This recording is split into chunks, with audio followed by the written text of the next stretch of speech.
Hello NEET aspirants, নমস্কার সবাইকে। বায়ান্ড একাডেমিতে ওয়েলকাম। আজকে আমাদের সাথে আছে ধৃতিমান। আচ্ছা ধৃতিমান, অনেক অনেক শুভেচ্ছা তোকে ওয়েস্ট বেঙ্গল বোর্ডে মানে 8th র্যাঙ্ক করার জন্য। আমার যতদূর মনে পড়ছে তুই 6th হয়েছিলি মনে হয় মাধ্যমিক, নাইনথ হয়েছিলি মাধ্যমিকে। কিছুদিন আগেই তুই বায়ান্ডে জয়েন করেছিলি, তখন তোকে আমরা ফার্স্ট ফেলিসিটেট করি। তো তখন তোর এক্সপিরিয়েন্স জানা হয়নি, আজকে একবারে জানছি তোর কাছ থেকে। ফার্স্টে তুই বল, মাধ্যমিকে টপ 10 এর মধ্যে র্যাঙ্ক করা বা আজকে আমাদের এইচএসএ 8th হওয়া কিরকম লাগছে? র্যাঙ্ক করে তো একটু ভালো লাগছে, কিন্তু অ্যাকচুয়ালি যেখানে মানে যেটা ইচ্ছা সেটা এরকম বাতিল হওয়ার পর তো খুব একটা মনটা ভালো নেই। আর ওটা চেষ্টা করবো পরেরটা ভালো করে দেওয়ার, তাই জন্য খুব বেশি খুশি হতে পারছি না।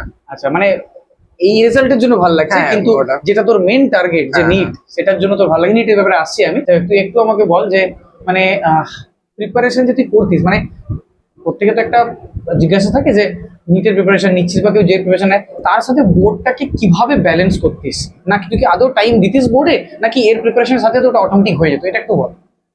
যেটা হচ্ছে যে ক্লাসে যেটা পড়ানো হতো আর নোটস করলে মেন কনসেপ্টটা ওখানে হয়ে যেত, আর বোর্ডসের 2-4 দিন আগে থেকে একটু বোর্ডসের বইগুলো উল্টে পাল্টে দেখে আর ওদের যে কি পিওয়াই কিউ আছে ওইগুলো দেখলে মোটামুটি কভার হয়ে হয়ে যেত। যেত। মানে তুই বলছিস না বায়ান্ডে ধর যে তখন তুই বায়োলজি করতিস, যে নোটস গুলো দেওয়া হতো সেইগুলোই কি এনাফ ছিল নাকি, মানে বোর্ডসের জন্য? হ্যাঁ, মানে মেন কনসেপ্টে ওগুলোই লাগতো, তারপরে লাগতো। এক্সট্রার জন্য কিছু বোর্ডসের বই কোর্সের কিছু বই পড়তে হতো আর বা কিছু পিওয়াইকিউ করতে হতো, এই হ্যাঁ। জিনিসটা করলেই হতো। মানে তুই বলছিস সারা বছর ধরে বোর্ডের প্রিপারেশন না, একটা দরকার নেই, না। কম্পিটিটিভ এক্সাম প্রিপারেশন নিয়ে মানে অটোমেটিক হ্যাঁ। বোর্ডটা হয়ে যাচ্ছে।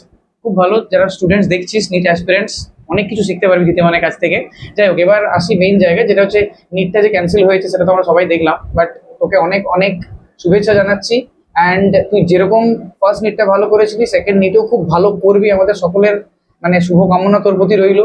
আর এই বেশি টাইম ওয়েস্ট করবো না, তুই ভালো করে পড়াশোনা কর অ্যান্ড ফুললি মোটিভেটেড থাক, ঠিক আছে? যেরকম তুই প্রথম দিন থেকে মোটিভেটেড ছিলি সেরকম ভাবেই মোটিভেটেড থাক, তাহলেই হবে। আচ্ছা, এখন আমাদের সাথে আছে ধৃতিমানের মা।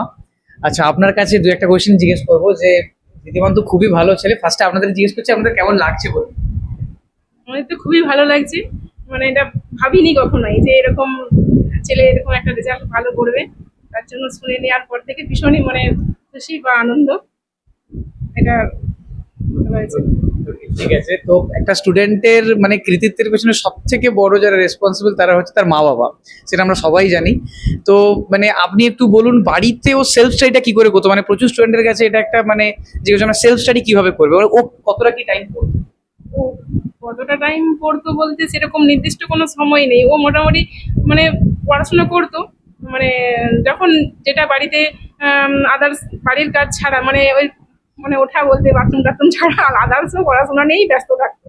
আর অন্য কোনো নির্দিষ্ট যে এত ঘন্টা পড়তো এটা ব্যাপার না, নেই বই নিয়ে সারাক্ষণ থাকতো, ওর নিজের মতন করে ও পড়াশোনা করতো। ঠিক আছে, আমরাও যেটা দেখেছি সব সময় কোশ্চেন অ্যান্সারের মধ্যে থাকা, ডাউট নিয়ে থাকা, পড়াশোনা নিয়ে থাকা, এটাই মেনলি করে গেছে। যদি ওর মেন ইচ্ছা হচ্ছে যে নিট কোয়ালিফাই করা বা নিট থেকে একটা খুব ভালো রেজাল্ট করা, সেটা আমরা সবাই জানি। যাই হোক, ঠিক আছে, অনেক অনেক ধন্যবাদ আমাদেরকে টাইম দেওয়ার জন্য। ঠিক আছে, ওকে, বেশি টাইম নিলাম না।